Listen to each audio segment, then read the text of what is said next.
Hey Slayer Nation, what's going on? Um, I've already shot one video tonight, um,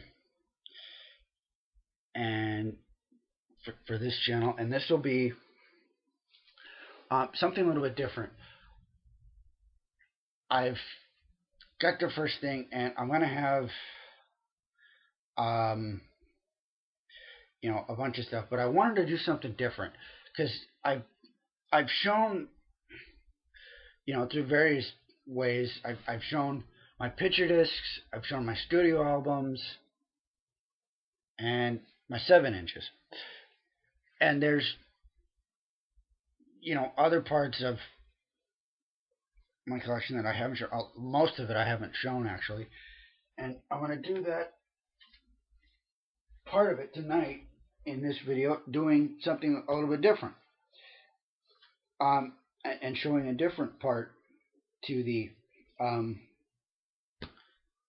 Slayer collection that I've got. So now I don't know if many of you have paid any attention to, um, for those that pay attention to soundtracks for movies at all. And I thought it was kind of weird when you go through the type of soundtracks. They're very weird, um, for the most part. But the thing that's interesting is some of the movies that Slayer's actually had music in or done music for. When you go through, like, especially rarity stuff, like they've, for example, there's a movie called Judgment Night, I believe, is the name of the movie, and there was a song that Slayer did with Ice-T. I have it on both a vinyl release and in the soundtrack to the Apocalypse box set. So it's really weird. But there's a couple of soundtracks. This is the soundtrack to the movie Less Than Zero.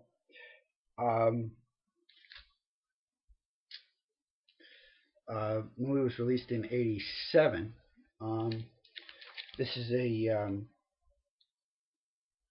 Def Jam recordings distributed through Columbia. I've seen this film a couple times. The only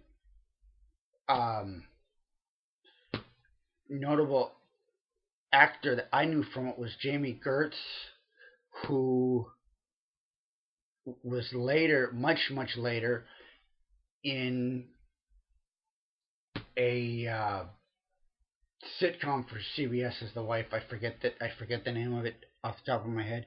I watched it at the time. She also was at least in one episode of Seinfeld as a guest, for you Seinfeld fans. But this is actually a rather weird soundtrack because it's got some very interesting. I mean, it's got Aerosmith, Roy Orbison, Poison's on it, LL Cool J's on it, Glenn Danzig is on it with the Power and Fury Orchestra.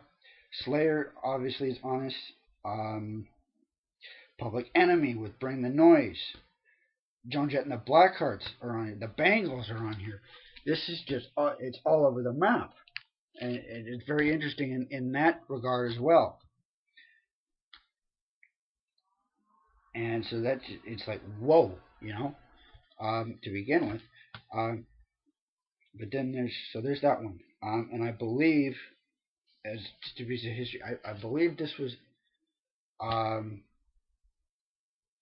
this was I believe, second to last release on the Def Jam label. The last one, I believe, is, of course, album, South of Heaven.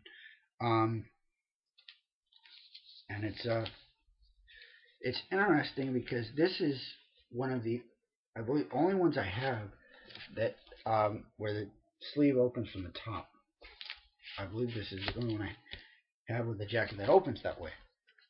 Um, so that brings up another interesting. And this next one is even weirder, but it's a great film. It's called The River's Edge, again from '87. Um, there's original music on here from Slayer.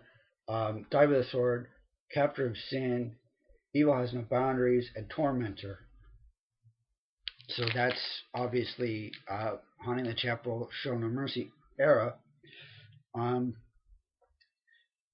and this, I would have to say, I mean, I've seen this film many times, and a lot of the people that are in this film, um, I know and have followed their careers. It's a very disturbing film, um, very very weird, dealing principally with a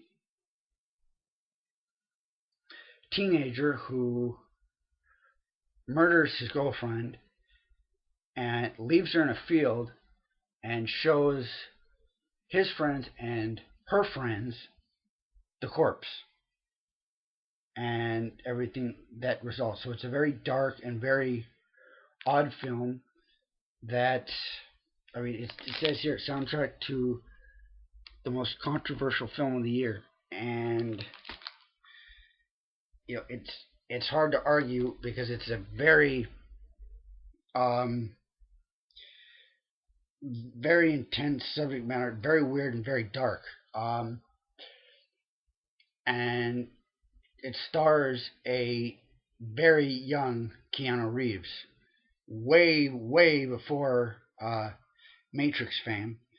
It's also got Eon Sky. I'm probably butchering that pronunciation. She was a name in the '80s films. Crispin Glover, who I know from other projects, so that was a trip to see him in that movie. Um, Dennis Hopper is also in it, who probably gave his second best performance. I think his one of his best performances was in Blue Velvet, which was the year before. And again, a similar vein. His performance in that movie was absolutely amazing. Um, and see, yeah, uh, definitely worth seeing this film. Um, it occasionally shows up on like the Flicks movie channel, and occasionally I've also seen it on IFC also. I believe. Um, but anyway, so um, that's that one. And to the best of my knowledge, since I don't um, really like I said, I don't really pay attention to a whole lot of movie soundtracks, but I did know about um, these two with Slayer. I do believe they, in fact, had a song used on one of the movies. I believe it was Eyes of the Insane. It was I believe I read that somewhere. I don't have that soundtrack and don't really care for it because I'm not a big fan of a lot of modern horror. Um, I like mostly stuff from the '70s and um, the '80s and a few of Rob Zombie's um, films. His Halloween remakes, no. Um, because the bloodbath stuff and the CGI stuff, it bores me. Um, you know, among my favorites are Return of the Living Dead. Um, that that that film is, you know, it's it's horrible, and that's what makes it fun. Um, and I have one other thing to show, and um, I believe it's also if I can find it. The dragon.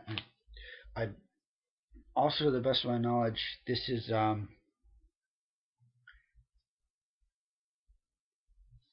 used for a movie as well. It's a Slayer, Less Than Jake. I believe this was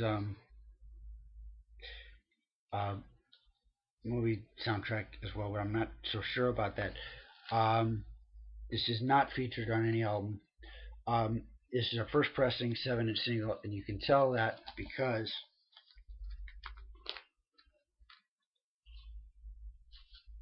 of the black vinyl.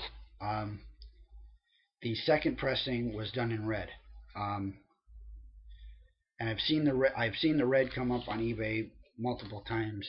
This one, not as much. Um, it's a lot harder to find um, the black vinyl version, um, and there. So there you have it. For the soundtrack portion, and I said I'll have my uh, Slayer CDs up also, and then I'll go and redo my studio vinyl, and then I don't know. Um, I'll go with something a little bit different. I'll save the. I'll probably just redo everything, but I'll save the best for last, which will be all the bootlegs. Um, those will be the last one because those are my favorite portions of my collection are all my bootlegs, and some of them have shown up because they've been recent vinyl finds, but a lot of them I had and was purchasing when I couldn't post. I was in the VC um, as a viewer, and commenter only, because I did not have a camera, and that's when I was buying a lot of vinyl. I'd have uh, stuff. I'd have 3 or 4 records every week come in, and that happened. That carried on for months, because I was able to. And these are and they were all eBay stuff. It wasn't like I was going to a record store. It was all eBay stuff, and you, of course, as you know, you pay more for that stuff there. So in a lot of cases, at least, and with Slayer stuff, most certainly. And we will be getting more into this when it comes time for those to be shown. Okay, so I've talked on enough, done more talking than showing stuff. So I'm going to get ahead, wrap this up here. Thanks again to Marcus and Robin Boston. You guys rule. Slayer!